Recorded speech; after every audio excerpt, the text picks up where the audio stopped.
Just a quick update at the moment. My fender welt stuff arrived. That's this stuff.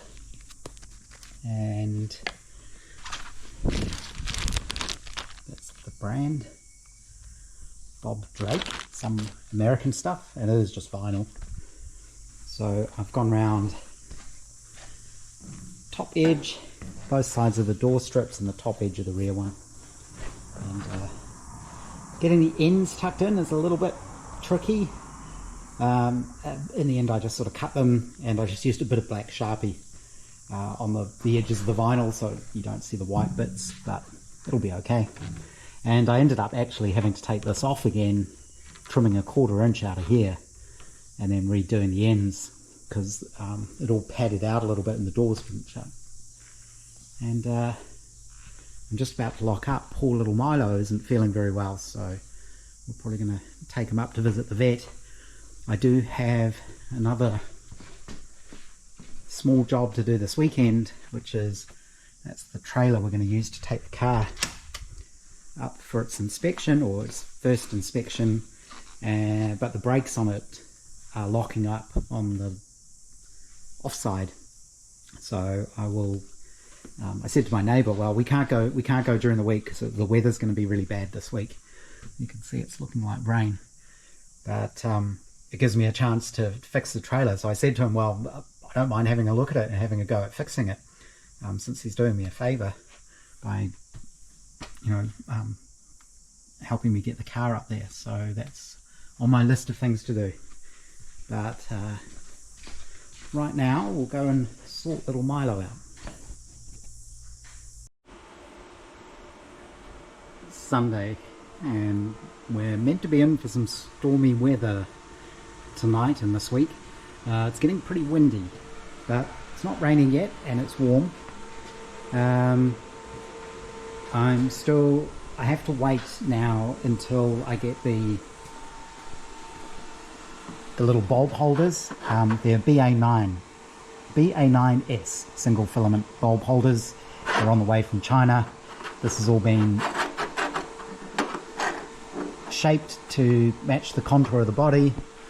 Got my fender welt in there now, of course. I had a visitor this morning, a fellow Riley owner, who bought me something to fix, or try to fix. I said absolutely, I'll give it a go. These are used on Riley 9 engines to hold the rocker covers down. That's these are on little springs. It's a bit of a pain, but ow, I just crushed my fingers. So you can see there's a spring clip and it clips around the spring on the rocker gear. And this is a very common, I don't think it was a factory modification, I'm pretty sure this has always been aftermarket. But you will see all manner of different clamps that go on here to push these down to stop them leaking. I don't have any on mine yet because I don't know how badly they leak. But this is the sort of thing. You can see there's a couple of dimples that match those rivets, and you fit a longer stud and then these go down and add extra pressure. There's all sorts of variants of these things. These ones have been cast and polished, but one of his had cracked. It basically cracked completely in half down the middle where the hole is, which is where you'd expect. So he asked if I could try welding it up, and I said I'll give it a try. Can't promise anything, but that seems to have gone okay. In order to weld aluminium like this, I put it in the ultrasonic cleaner for a bit, and I put it in with a solution of 50% methylated spirits, 50% water, and a drop of washing up liquid, and just to try and clean the metal and get some of the oil and gunk and stuff out of it. Seems to have done the trick, because it welded pretty easily. Normally welding stuff like this can be a bit of a nightmare because of the contaminants. So I cleaned it up and I ground the edges where it had cracked at 45 degrees to give me a decent V shape to get weld into. As always with these things, I think the trick to a lot of this sort of welding is you want to warm the part you're welding up as much as you can before you start welding, because it helps. The heat isn't all just dissipating into the part. because what I always find with things like this is you weld one side and it's a bit tricky. By the time you get to the other side, the part is heat soaked and it's much easier to weld, and then I usually go back and redo the other side. If I just remembered that before I started welding instead of halfway through, it would go a lot better. And I should probably warm these up in my little toaster oven, or heat them with a gas flame. You see, I'm pointing at this. Randall likes it when you point at things. He mentioned that in his last film. He likes it. So, like, there's my welding helmet, and there's the car. It's a good car. So I've welded these up, and I will let it all cool down, and then I will sort of grind it back and see if I can polish it a bit. Hopefully it's going to be strong enough. Like I say, it's obviously a weak point because it's the thinnest part. But I also took some photos of these. I haven't actually done any aluminium casting for years, not since we moved up here. I've got all the stuff, I've just never actually done it up here. So casting something like this would be dead easy. It'd be a good thing for me to get back into if I ever actually want to do the casting stuff again.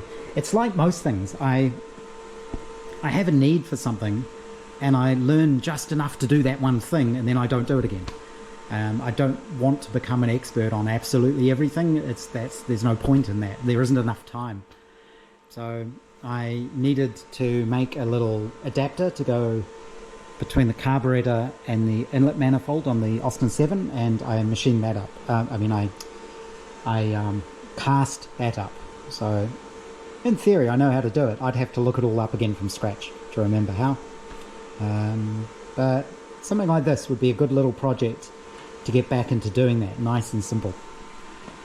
I'd probably make them a bit fatter around the middle.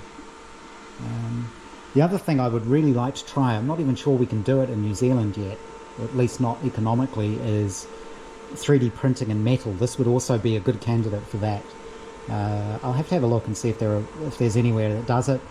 If you have to post off overseas to do it, it's probably not worth it. The cost of the postage will be too high.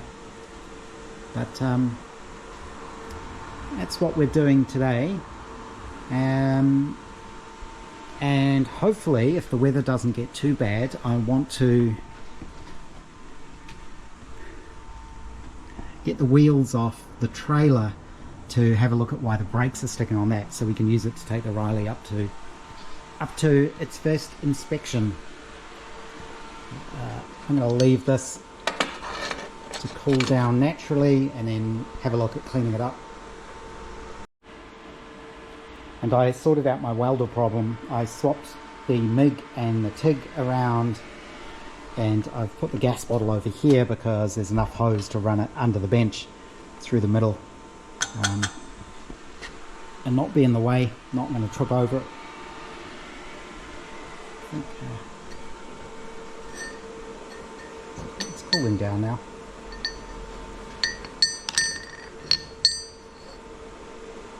Those welds are lumpy. I've never got good at doing perfect, exactly the same little dabs of weld yet. I don't do enough practice, but I can get a solid weld that cleans up nicely.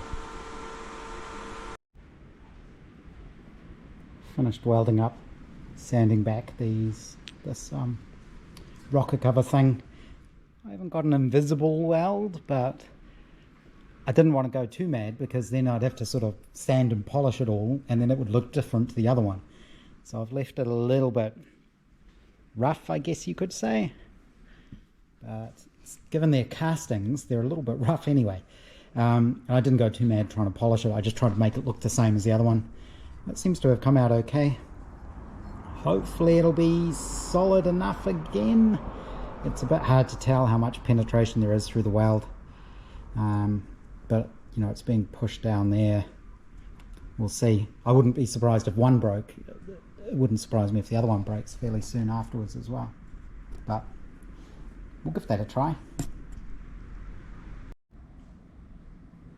There's a storm coming.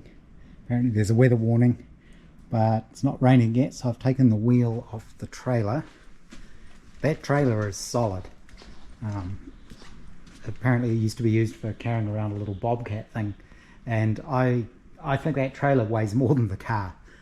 It's all solid steel underneath. Well, slightly rusty steel underneath. But I've pulled the caliper off, and yeah, the brakes were stuck on, and this is just all gone, rusted. The rubber seal had just completely gone and was full of earwigs. And it was like, it's like in those science fiction things or action adventure things where there's a mummy and they touch it and it all just crumbles to dust. That's what happened to what was left of the rubber seal. It just literally went poof and fell off. I've tried moving this. I tried tapping it.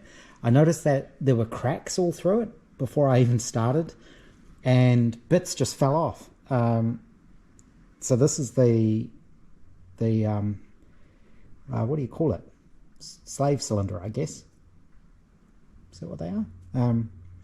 Obviously, most of the brakes I deal with are worked by wires, not this fancy fluid stuff.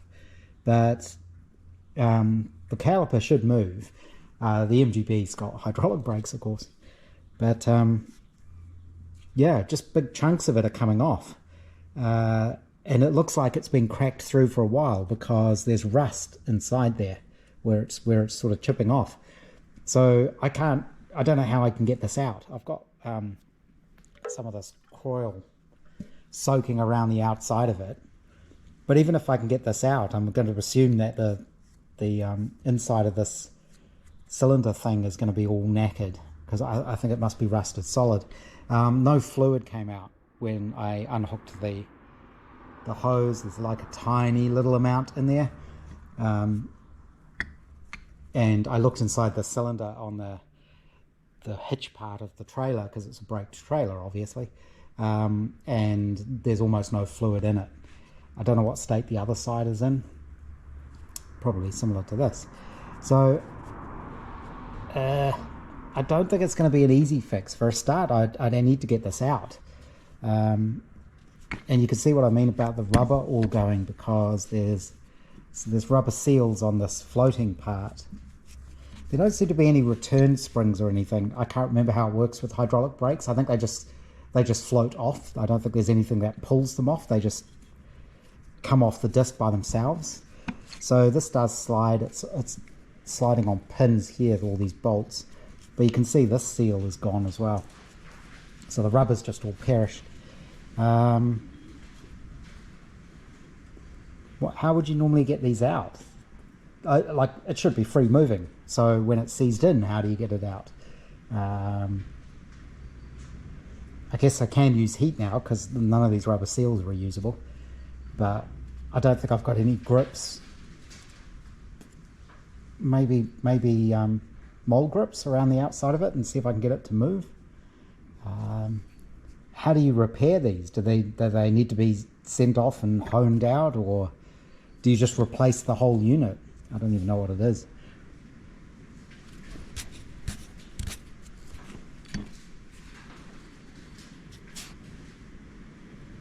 I think it's Trojan, AU, what's that, Australian? 8918. Maybe you just replace the whole units. Maybe that's not so expensive. I'll have to see if I can get this out, and I'll see what my neighbour wants to do about it. Ideally, I'm guessing if this side is in this state, you'd want to do the other side as well. And the master cylinder seems to move fairly freely, so hopefully that's okay. It's all rusty on the outside. But, yeah, I'll probably just leave this soaking and see what I can do. That's really all I can do. I might go back inside. An update on poor little Milo. So, not sure what had happened to him. We took him to the vet. He's been very lethargic for the last couple of days, but after our vet visit, he hasn't been throwing up. I think he's just super tired. He seems quite out of it. He did just manage to eat a little bit of food. So he must have had some sort of stomach bug or something, but hopefully he's coming right now. So I'll go inside and sit on the couch with him soon and watch YouTube, basically. The Bogey bike, I did get a new front wheel. One was silver and one was black, so I've actually just repainted the wheels, And again, I don't really care if the paint flakes off or anything, because it's meant to be a bogey bike, so it'll be all grungy anyway. While the wheels are off as well, I'll have a look at making the aluminium discs that go over the spokes. I may actually just speckle some like overspray and other coloured paints, random colours of paint over the rims, just to make them look a bit more old and crappy. The frame, I may put some little detail pieces on that, little flat pieces to fill in around the corners, and then the whole thing needs wire brushing. I might go over it with the oven cleaner, because the flux, it says to get that off with sodium hydroxide, and that's basically what's in oven cleaner. So I had a little tiny bit left before, and I did try it, and yes, it did make removing the flux from the brazing much easier. I keep finding little ball bearings on the floor, so I think I've got all of them now. This is all the bits and pieces. The little cotter pins cleaned up okay. That one's still got some grime on it. The thread on them is a little bit gummed up, but I might run a BSF die over those. I've got those obviously because of the car. I think I'd mentioned that I'd shortened the pedals. I chopped a bit out of the middle and welded it back up, because the wheels are now smaller, so the pedals would have hit the ground. And I've got about half a tin of this hammer finish alpine green paint, which is what that drill is done in, and I think that's a good bogeyman sort of colour, so I'll just slap some of that over the whole frame when I'm done.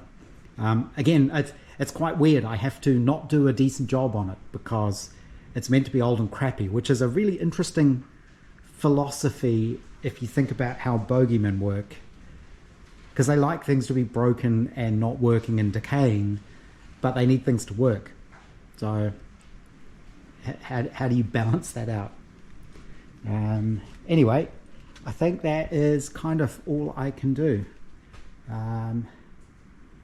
So probably time to go inside. Good news. I thought, before I go in, let's just give it a try with the old Nipex. And I was able to grip the outside of it, and after working it backwards and forwards gently for a little while, got it to turn. And as soon as I was able to get it to turn, I was able to pull it out. And I have no idea what this is made out of. It's not metal. Well, I don't think it's metal. It's definitely not steel. And they would explain why it's gone all kind of brittle. It's almost like Bakelite or something. Wouldn't be Bakelite though. Phenolic? I don't know. Hard plastic, but I'd say it's been cooked. If the brakes were stuck on, it's probably got cooked, and that's why it's all brittle and all cracked, and it's all just falling apart. There's the remains of the seal.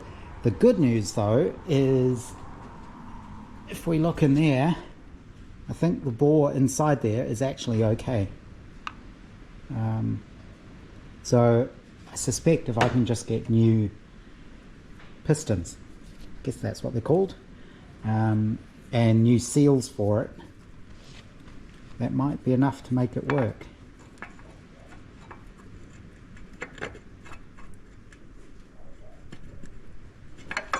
Don't really want to jam that in there.